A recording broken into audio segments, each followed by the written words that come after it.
Just an hour before my sister-in-law's wedding, I went into labor, and my mother-in-law confiscated my phone and locked me in a bathroom, telling me to hold off so I wouldn't overshadow her moment. Hours later, I woke up in the hospital, and my mother-in-law pleaded with me not to file charges. But her face drained of color when my husband made a shocking announcement. My husband, Richard Rick, age 30, and I, age 29, welcomed our daughter May 2 weeks ago. She's our first child, and we're thrilled beyond words. Life has been hectic, and we're still getting the hang of parenthood. It's a tough adjustment, but we're doing our best. We don't have much support because of what happened the day May was born. It was one of the most traumatic experiences I've ever endured, and I don't think I'll ever fully move past it. Even the joy of May's arrival can't erase the paralyzing fear I felt that day. I believe I could have died if not for Rick's timely intervention. Despite the horror of the event, I feel conflicted because it involved family, and I wonder if we should be more lenient since May is the first grandchild. But my judgment is foggy with all these hormones and parenting responsibilities, so I'm turning to Reddit for advice. This story is long and involves several people, so please bear with me. Rick has 2 younger sisters, Anna 28 and Emma 24. I get along well with both of them, and there's no tension between us.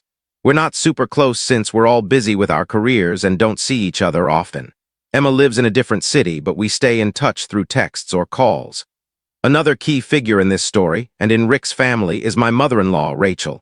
While I'm on good terms with Anna and Emma, Rachel is a different case entirely. Rachel and I don't get along. I genuinely think she has issues with everyone, not just me.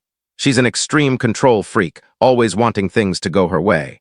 Her 3 children respect her wishes most of the time because she raised them single-handedly after their father left, so they try to keep the peace. If anyone dares to want something different from what she envisions, she reacts, sometimes with subtle disapproval, other times with full-on meltdowns, complete with tears and tantrums. It's exhausting to deal with, so I keep my distance as much as possible.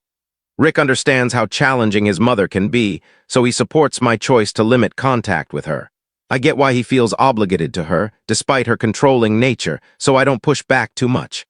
Rachel doesn't like me much either, so she stays out of my life, which works for everyone. But things spiraled out of control recently, and it was all because of her. Now I don't think anyone can forgive her. The day May was born was the same day as Anna's wedding. It was a beautiful event, and Anna's husband, Jonah 30, is actually a friend of Rick's. Jonah proposed about a year ago, and Anna had asked me to be a bridesmaid, which I agreed to.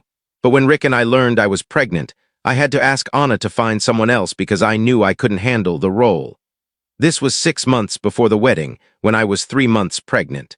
I was nervous about backing out, worried it might strain our relationship, but to my surprise, Anna was ecstatic when I shared the news. She was so thrilled about the baby that she briefly forgot about her wedding. When I explained I couldn't be a bridesmaid, she said, "Of course, I'll be there to take care of you." She even considered postponing the wedding so I wouldn't miss it if May arrived around that time. That didn't happen for various reasons, and honestly, it wasn't necessary. It was a close call, but Anna was incredibly supportive throughout my pregnancy.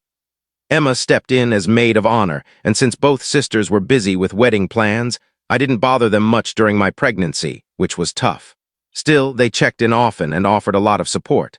I feel a bit guilty for not being there for Anna on her big day, yet she was there for me the whole time. The only person who seemed upset about the situation was Rachel. I think she was irritated that I backed out of being a bridesmaid, which disrupted her wedding plans. That's the only logical explanation I could come up with, and I understood her frustration to an extent. But her hostility toward me continued even after Anna made it clear she was fine with my pregnancy and my stepping down. Anna, the bride, wasn't upset at all, but Rachel seemed to hold a grudge. I thought maybe my hormones were making me overly sensitive, or perhaps she was stressed about the wedding, so I brushed it off. I ignored her as best I could, and things were mostly okay, until everything fell apart at the wedding. 2 weeks ago, I was heavily pregnant.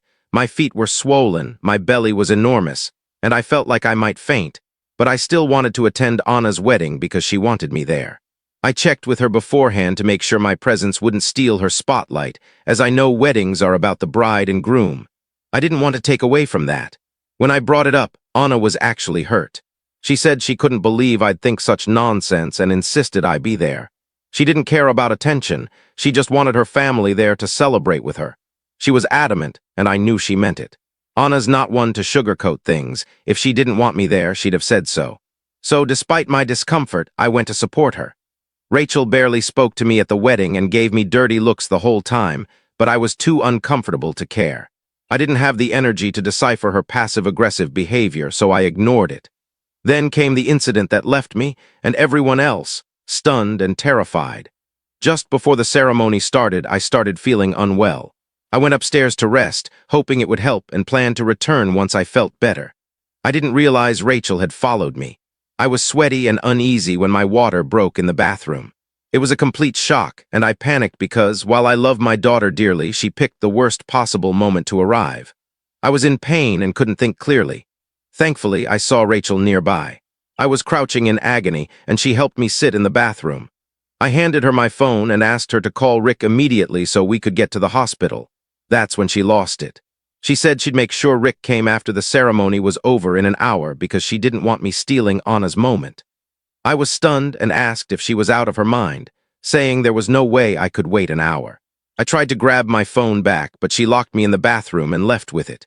There I was, in labor, sitting on a toilet with no phone and no husband. I'm amazed I didn't have a full-blown panic attack, and I'm grateful I didn't because I don't know what would have happened. I managed to get up, made my way to the door, and started pounding on it. I screamed until my voice gave out, but the bathrooms were on the first floor, and everyone was seated for the wedding, so no one heard me. I was exhausted, drenched in sweat, and terrified I'd lose my baby and my life. That's the last thing I remember before passing out. I don't know how I got to the hospital. When I woke up hours later, Rick was by my side, sobbing. It took me a moment to process where I was. Seeing Rick cry, I feared the worst, thinking May hadn't made it. But when he saw I was awake, he sighed in relief and cried in my arms. I was confused until a nurse brought in our baby girl, and I felt an overwhelming sense of relief. Holding May for the first time was indescribable. No feeling could ever compare.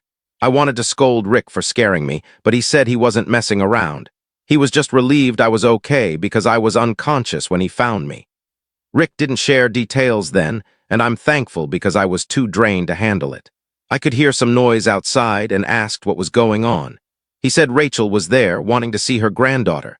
I told him everything, how she locked me in the bathroom and endangered our daughter for no reason. I made it clear she was never allowed near May. To me, she was as good as dead. Rick said he already knew because Rachel had confessed everything when he found me. I told him her breakdown didn't mean I'd forgive her. He laughed and said she was dead to him too, and he planned to press charges for endangering our lives. He was determined to pursue legal action to ensure she faced consequences. Hearing that lifted a huge weight off me. I know Rick loves his mother, as do his sisters, because she worked hard to raise them. But after what she did, which could have cost me and May our lives, I wasn't in a forgiving mood. If Rick had sided with her, our marriage would have been over. Deep down, I worried he might choose her because of their history, but I was wrong. His support made me love him even more if that's possible. I asked about the wedding, and Rick said it went well. Anna and Emma were waiting for his call to visit us. I asked if Anna was upset, and he laughed, saying Anna was overjoyed, calling May's birth the best wedding gift she could have received. I teared up hearing that and told him to call them right away. Soon, Anna, Emma, and Jonah arrived at the hospital, Anna and Jonah still in their wedding attire. Anna said she wouldn't miss the chance to take a wedding photo with her niece. I was a sobbing mess. It was such a heartwarming moment. I apologized to Anna for ruining her day, but she hugged me and said I'd made it better. I shared how Rachel had been hostile since we announced the pregnancy. Anna said my only mistake was not telling them sooner so they could have stopped her behavior. Emma added that any trouble was worth it as long as I was safe. I cried again, realizing they saw me as family, not just Rick's wife. Anna is one of the most incredible women I know, so confident and joyful. It's hard to believe Rachel raised such amazing kids. It's like they saw her flaws and chose to be different. Rachel was still outside the hospital, and Anna had told her we'd press charges. Rachel wanted to see May, but I refused to let her near me. Anna insisted we protect ourselves from her. She apologized, feeling she hadn't addressed her mother's controlling tendencies or made it clear enough that she was fine with my pregnancy. I reassured her she'd made me feel safe and wasn't to blame. While this was happening, Rick was outside talking to Rachel. When I was discharged and brought May home a few days later, Rick filled me in on their conversation. He told Rachel he was pressing charges and cutting her off from May's life completely. He said she wasn't May's grandmother after endangering us over a non-existent issue. He also told her he'd drastically reduce the financial support he and Emma had been providing. Rachel broke down, claiming she didn't deserve this after sacrificing her life for her kids. Rick acknowledged her efforts but said that didn't give her control over their lives. He'd overlooked her behavior for years, but not anymore. When Rachel claimed she was protecting Anna's spotlight, Anna overheard and ripped into her. We're moving forward with the legal case, but Rick's handling it since I'm focused on May and don't have the energy for drama. None of the siblings are speaking to Rachel now. Anna has cut her off completely, Emma only talks to her when necessary, and Rick and I are no contact. I don't think Rachel expected this outcome. Maybe she genuinely thought she was protecting Anna, however twisted that seems. I'm not defending her, but I feel a twinge of pity because it backfired so badly. Part of me wonders if they should try talking it out, but I know Rick would lose it if I suggested that. He's furious and can't even look at her. I didn't expect things to end up like this, but here we are. Update 1. Reconciliation is off the table for good. I haven't updated in a while because, as a new mom, I've been busy keeping myself and May alive. May turns 8 weeks old soon, and we're all thrilled. Anna and Jonah have been amazing, helping Rick and me a ton. Anna's back at work, but May is the center of everyone's world. They adore her, and our group chat is filled with her photos. There's been no contact with Rachel. I convinced Rick not to press charges because we're too overwhelmed and it wouldn't achieve much. He was hesitant but agreed since we don't have the energy for it. When we told Rachel last week, she seemed grateful, but that was just a front. Last week, Rick and I woke up at 1 a.m. to loud banging on our door. I thought it was a break-in and hid with May while Rick checked. It was Rachel, acting unhinged, screaming that she wanted to see May and we couldn't keep her away. Rick had to threaten to call the police to get her to leave. We immediately told Anna and Emma so they'd know something was off. We were worried, but it was pointless. The next day, Rachel sent a disturbing text. She accused us of being cruel for keeping May from her, claiming her only crime was being a mother. The message grew increasingly erratic. She said she'd always had to balance her kids' priorities and felt she had to do the same on May's birthday to protect Anna's moment. She ignored that Anna had no issue with my pregnancy or the timing. What shook me was her admission that she was jealous of May. She worried that with May in our lives, she'd lose her importance to her kids. When I announced my pregnancy, she assumed Anna would be upset, as she thought that's how a normal woman would feel. But when we were all excited about both the baby and the wedding, she resented it. She wanted us to be jealous and competitive. She admitted she hoped Anna would be mad when she learned May's due date was near the wedding, thinking it would shift attention away from May. When that didn't happen and everyone was focused on May, she felt disrespected that an unborn baby had replaced her as the family's unifying force. I told Rick to block her mid-rant. I was done. She's unhinged and unsafe. Her jealousy of a 7-week-old baby is incomprehensible. We shared the texts with Anna and Emma, who were equally disturbed.